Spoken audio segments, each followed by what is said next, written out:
Buksan ninyo ang inyong mga puso, buksan ninyo ang inyong mga mata, buksan ninyo ang inyong mga sarili, at tunay na makikita ninyo ang kabutihan ng Diyos, ang pagpapala ng Diyos, ang biyaya ng Diyos. At oras na makita nyo ito, masasabi ninyong maligaya ako kasi mabuti ang Diyos. Alam niyo po, minsan mga kapatid, sa mundo natin ngayon, we keep on asking for more. That is the reason why we no longer become happy. But, my dear brothers and sisters, if you have Jesus in your life, I tell you, Jesus is already enough.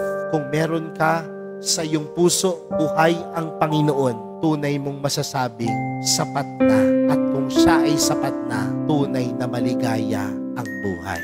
Nalalapit na po ang pagdating ng Panginoon, nalalapit na ang Kapaskuhan, nalalapit na si Jesus. At kung nalalapit na si Jesus, dapat ang puso'y puno ng kagalakan, puno ng kaligayahan, dahil nakikita natin na nalalapit na at ipinaparamdam sa atin ang kabutihan ng Diyos, ang pagmamahal ng Diyos.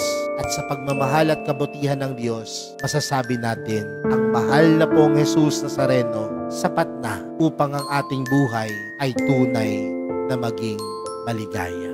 Amen.